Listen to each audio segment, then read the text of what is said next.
मन में अब ज्योति जला लो प्रभु यीशु के नाम का। जिस जीवन में यीशु न हो वो जीवन किसी काम का। जिस जीवन में यीशु न हो वो जीवन किसी काम का। तन मन में अब ज्योति जला लो। एक गाना इनका काफ़ी लोगों ने सुना, जो गीत था तन मन में अब ज्योति। इंसानी जीवन का उद्धार नहीं है, तो उसी समय मैं लिखा कि तन मन में अब ज्योत जला लो प्रभु यीशु के नाम का। और जिस जीवन में यीशु न है वो जीवन किस काम का। उससे पहले मैं इस बात को जानता ही नहीं था।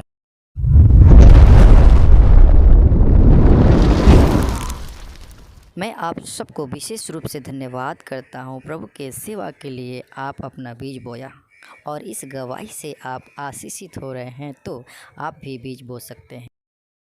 एक व्यक्ति जो संसारिक गीत गाने वाला प्रभु यीशु मसीह के पास जाता है और प्रभु यीशु मसीह के काम को देखकर उनका जीवन बदल जाता है। और वो व्यक्ति हमारे बीच में एक खास मेहमान बनकर उपस्थित हैं और उनका नाम है मिलन कुमार राव। आप सबको जय मसीह की। प्रभु आप सबको आशीष दे। और मैं सुशील ब्रदर आज आपके बीच में एक बहुत ही खास वीडियो लेकर आए हैं और हमारे बीच में हमारे बड़े भाई मिलन कुमार राव जी उपस्थित हैं और उनसे आज उनकी गवाही को सुनेंगे और देखेंगे कि कैसे उनका जीवन पहले जब प्रभु यीशु मसीह में नहीं थे तो कैसा था और कैसे प्रभु यीशु मसीह को जाने और कैसे एक गाना इनका काफ़ी लोगों ने सुना, जो गीत था तन मन में अब ज्योति जला लो। और वो वीडियो अगर आप लोग वो गाने आप लोग सुने होंगे, सुने हैं लेकिन देखे नहीं कौन व्यक्ति गाया, लेकिन आज हम आप सबको बताना चाहते हैं वो गीत जो है इस भाई का जीवन जो है बदल दिया। और वो इनका ही जीवन नहीं, लाखों लोगों का जीवन बचा। और आज जो है कि हमारे बीच में खास मेहमान बनकर उपस्थित हैं। तो आइए हम सबसे पहले उनका स्वागत करते हैं और उनकी गवाही को आज सुनेंगे। तो सबसे पहले आपका स्वागत है। हाँ, सबको जय मसीह की। और आपके चैनल के माध्यम से मैं प्रभु को बहुत ही धन्यवाद देता हूँ। आप जब प्रभु को नहीं जानते थे तो पहले का जीवन आपका कैसा था? मेरा जीवन ये था कि मैं सांसारिक गीतों को गाते थे और जब शादी ब्याह में जाते थे हम लोग गा करके गीतों को गाते थे। और जब उसमें बहुत पैसे मिलते थे और जब पैसे तो मिलते थे मगर आत्मिक संतुष्टि नहीं मिलती थी। 2005 में इस मऊ ज़िला में बहुत बड़ा कर्फ्यू लगा था, तो मेरे साथ एक बेंजू बजाता है, नाम है उस लड़के का नाम है सुनील कुमार। और वो मैं उसके पास गया और वहाँ उसको 2005 में जाना था। भोजपुरी मीटिंग होता, एशियन सहयोगी संस्था का भोजपुरी मीटिंग हो रहा था, तो उसी में वो बेंजू बजाने के लिए जा रहा था। तो मैं उसके घर पहुंचा तो बोला कि भैया हमको तो कल जाना है भोजपुरी मीटिंग में। तो मैंने कहा कि मुझे भी इच्छा जागी कि मैं भी जाऊं देखूं। तो मैंने उससे बोला कि यार सुनील वहाँ पे जाने से खाना वाना भी मिलेगा? तो उसने कहा कि भैया खाना क्या बहुत बढ़िया वहाँ पे व्यवस्था रहता है। तो एक पास्टर दलजीत जी हैं, उनके पास वो तुरंत फ़ोन लगाया और वो उनके पास फ़ोन लगाकर कहा कि भैया ये मिलन भैया आना चाहते हैं। तो दलजीत भैया हमको जानते थे। एक बार मैं विश्वकर्मा मतलब और वो पास्टर जी थे? हाँ, तो मतलब पहले से आपसे जानते थे? हाँ, वो उसी संस्था में काम कर रहे थे, एशियन सहयोगी संस्था में, और मऊ जिला में वो रहते थे। तो मैं विश्वकर्मा पूजा पर एक कार्यक्रम कर रहा था, तो वहाँ पे वो हमें सुने थे और उन्होंने एक बार मुझसे कहा था कि आप कभी प्रभु के गीतों को गाइए। तो मैं इस कान से सुनकर इस कान से निकाल दिया था। तो उस समय क्या सोचते थे मसीह लोग के बारे में? तो तरह तरह के उटपटांग बातों को लोगों ने सुनाया था हमें। जैसे कि हमारी माँ, जब हम छोटे थे तो हमारी माँ ने कहा हमसे एक रोमन कैथोलिक वाले जो आते थे सफ़ेद सफ़ेद पहन करके, दोनों पति पत्नी, एक परिवार था, उन्हीं के दूर के जैसे रिश्तेदार थे। तो वो लोग जब आते थे साइकिल से तो हम अपनी माँ से पूछते थे कि ये लोग कौन है।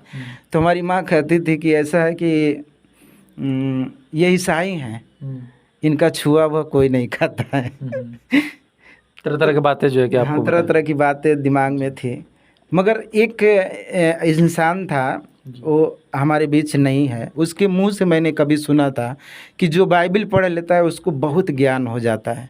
जी। तो आज प्रभु के पास है, उस भाई का नाम है राम बलिक, हमारे घर के, हमारे गांव के बगल में था। तो जब हम यहाँ पे मऊ में आए तो दलजीत भैया हमें गाना गाते हुए देखे थे, संसारिक गीतों को गाते थे, संसारिक देवी देवताओं के गीतों को गाते थे। तो उस समय जब हम सुनील के पास गए जो बिंजू वादक है, तो वहाँ से वो जब हमसे कहा कि हमें जाना है वो यीशु मसीह वाले कार्यक्रम में जाना है। जब हम बनारस में गए वहाँ पे देखे चमत्कार प्रभु के लोगों का, प्रभु का अनुग्रह वहाँ पर मैंने देखा। तो पहले तो जब संसारिक थे तो हमें हंसी आ रहे थे, मगर जब प्रभु का आत्मा टच किया, एक पास्टर जब वहाँ पे वचन दे रहे थे और मैं ध्यान से जब सुना तो सच में प्रभु हमें टच किया। तो मैं उसी समय वो वचन था कि जगत की ज्योति मैं हूँ और मेरे पीछे जो भी हो लिया वो अंधकार में नहीं भटकेगा। और मैं उस वचन के बारे में नहीं जानता था, मगर प्रभु उसी वचन के द्वारा हमें टच किया और स्टेज पर बैठ करके मैं उस गीतों को लिखा। उस गीत को लिखा कि तन मन में अब जोत जला लो प्रभु यीशु के नाम का।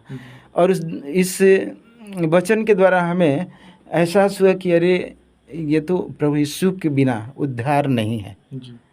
और जितने लोग प्रभु यीशु को तुच्छ जानते हैं संसारिक लोग, तो इस बात को उनके बीच में भी ये रखना है कि इस संसारिक जीवन को छोड़कर एक बार प्रभु के पास मुड़ करके देखो तो कितना आनंद है।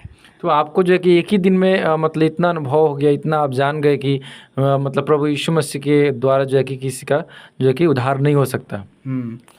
जैसे मतलब मैं इतना तो जान गया, सिर्फ जाना था और मानने में थोड़ा देरी लगा। तो गाने जो है कि कैसे आपके मन में आया और कैसे आप उस गाने को लिखे? उस गाने को मैं लिखा कि जब मुझे एहसास हुआ कि जगत की ज्योति मैं हूँ, प्रभु का वचन जब मैंने सुना तो मुझे दिल से ये एहसास हुआ, यानी फीलिंग हुआ कि सच में ये तो प्रभु के सिवा इस जगत जीवनी जैसे इंसानी जीवन का उद्धार नहीं है। तो उसी समय मैं लिखा कि तन मन में अब जोत जला लो प्रभु यीशु के नाम का, और जिस जीवन में यीशु न है वो जीवन किस काम का। उससे पहले मैं इस बात को जानता ही नहीं था। तो आज जो है कि करोड़ों लोग जो है कि इस गानों को सुना है और बहुत सारे लोगों का जो है कि जीवन भी बदल गया इस गाने से। तो आप क्या कहेंगे, क्योंकि बहुत सारे लोग आपको देख रहे हैं और बहुत सारे लोग जो है कि आपको जानते भी नहीं कि इस गाना जो है कि आपका जीवन भी बदला और इस गाने के द्वारा बहुत सारे लोगों का भी जीवन बच गया। तो उन लोग क्या कहेंगे आप? मैं उनसे यही कहूँगा कि प्रभु उनके भी मन को बदले, और ख़ास करके उन लोगों से मैं कहूँगा जो प्रभु को के लोगों को तुच्छ जानते हैं, उनके इस बात को समझें कि प्रभु का वचन कहता है। जब मैं सांसारिक गीतों को छोड़ दिया, प्रोग्रामों को छोड़ दिया, तो मुझे दिल में लगा कि मैं क्या करूँगा अब। तो प्रभु का वचन मुझे और जैसे टच किया कि तुम मेरे धर्म और राज का खोजी बनोगे तो हर एक वस्तु यूं ही तुझे मिल जाएगी। और मेरा घर झोपड़ी जैसे था, तो आज मेरा घर आपने देखा ही है कैसा है, प्रभु ने दिया। स्टूडियो के लिए मैं परेशान रहता था, लोगों से कहता था रिकॉर्डिंग कराने के लिए, मगर बहुत लोग मजाक उड़ाते थे कि ये पैसे के लिए कर रहे हैं। मैं तो गाने के लिए कर रहा था, मगर प्रभु देने वाला है, मैं जानता हूँ, क्योंकि प्रभु का वचन ये भी कहता है कि मांगोगे तो मिलेगा और ढूंढोगे तो पाओगे और खटखटाओगे तो खोला जाएगा। क्योंकि मांगने वाले को मिलता है, ढूंढने वाला पाता है, और खटखटाने वाले के लिए खोल दिया जाता है। और सच में प्रभु ने हमें हर चीज़ दे दिया। जिसके पास साइकिल का औकात नहीं था और वो हमें 4 व्हीलर 2 व्हीलर सब चीज़ दिया। और आपके कितने बच्चे हैं? हमारे 2 बच्चे हैं जी और हम लोग 5 भाई हैं। जी हमारे 5 भाई हैं, 4 भाई गांव पे रहते हैं और मैं यहाँ पे अपना तो आप अपना जीवन प्रभु को दे दिए हाँ, पूरे जीवन को प्रभु के मैंने दे दिया है और सिर्फ प्रभु के लिए गाते हैं? और प्रभु के लिए ही गाता हूँ और कुछ नहीं। क्योंकि अब बाइबिल ऐसा है कि उसमें जो भी उसको पढ़ लेता है सच में उन्हें जीने का मकसद मिल जाता है कि यही जीवन नहीं है जो संसार में हम जी रहे हैं, एक और जीवन है। और जब तक हम प्रभु के पीछे नहीं चलेंगे और प्रभु के वचनों के द्वारा नहीं चलेंगे तो जब हमारा उद्धार नहीं होगा। एक और मैं आपसे बात बता रहा हूँ कि जिससे हमारा एक्सीडेंट हो गया था। तो जैसे क्या हुआ कि वो मैं बेड पे पड़ा था और मेरे साड़ू हैं, ये सच्ची घटना मैं बता रहा हूँ। तो वो आए हमारे यहाँ देखने के लिए। वो बहुत अच्छे हैं और हम लोगों का बहुत मदद किए। विजय शंकर उनका नाम है। मैं प्रभु से प्रार्थना करता हूँ निरंतर उनके लिए, और प्रार्थना में याद आप लोग भी रखिएगा कि उस भाई का भी मन बदले। तो वो कहे कि हम गए थे बजरंगबली का उनके गांव में बजरंगबली का मंदिर है, तो वहाँ पे गए हैं, उनको लड्डू चढ़ाए थे, माने थे, चढ़ा दिए तो हमारे लड़के का फीस मिल गया, जैसे स्कॉलरशिप मिल गया। तो हम सोए थे हमें हंसी छूट गया। तो मैंने बोला कि अरे आप थोड़ा हमारा भी जैसे पैरवा सही करा दीजिए बजरंगबली से, तो हम भी लड्डू वड्डू चढ़ा देंगे। तो बोले कि आपका तो यीशु मसीह हैं, खुद जो है कि वो सही कर दे, उनसे कहिए। तो मैंने बोला कि देखिए प्रभु तो पहले ही जता दिया है कि जो भी मेरे पीछे हो अपना क्रूस उठा ले। क्रूस का उठाने का मतलब ये होता है कि दुख उठाना। तो मैं इस तरह से उनको जब मैंने बताया तो उनको वो तुरंत चुप हो गए, क्योंकि उसके आगे उनका कोई जैसे बात ही नहीं निकला, क्योंकि सत्य वचन को मैंने बोला था। क्योंकि सत्य प्रभु का एक एक वचन सत्य है जी। तो देखो दोस्तों, मैं आप लोगों को बताना चाहता हूँ, मेरे जितने भी भाई बहन हम इस वीडियो को देख रहे हैं, एक दिन का जो है कि मीटिंग अटेंड करने के बाद जो है कि प्रभु इनके जीवन को बदल दिया। और आज जो है कि उस सच्चाई को जानते हैं जो सच्चाई को आज पूरा दुनिया जानती है। मेरे प्रियो, मैं आपको बताना चाहता हूँ, प्रभु इनको बहुत आशीष दिया, इनको बहुत ही सुंदर घर दिया है और एक छोटा सा स्टूडियो भी दिया है।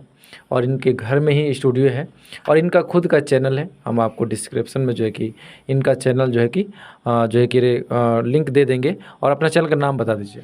मेरा चैनल का नाम है जेम मिलन म्यूज़िक इंडिया, यानी जय मसीह मिलन म्यूज़िक इंडिया। तो आप लोग जो है कि इनका चैनल सर्च के भी कर लीजिएगा और हम आपको डिस्क्रिप्शन में जो है कि इनका चैनल का लिंक भी दे दूंगा। और आप जो है कि स्क्रीन पर भी देखिए इनका चैनल जो कि दिखाई दे रहा। और मेरे प्रिय, मैं आपको बताना चाहता हूं कि इनका गाना सभी लोगों ने सुना है और उस गाने में सचमुच परमेश्वर सामर्थ दिया है और उस गाने के द्वारा लाखों लोगों का जीवन बचा है। और मेरे प्रियो, मैं आप लोगों से कहना चाहता हूं कि इनका मानना है कि प्रभु यीशु मसीह इनके जीवन बदल दिया और आज आप लोग को भी अपने मन को फिराने की ज़रूरत है पापों से, गलत विचारों से, क्योंकि प्रभु यीशु मसीह इसीलिए इस दुनिया में आया ताकि लोग अपने पापों से मन फिराए और उस जो है कि परमेश्वर प्रभु यीशु मसीह को जो कि स्वीकार करे और जो है कि स्वर्ग में जाए। तो मेरे प्रिय, आप लोगों को इस वीडियो पे क्या कहना है, आप लोग अपना राय ज़रूर कमेंट बॉक्स में लिखिए और फिर मिलते हैं एक नए वीडियो में। तब तक आप सबको जय।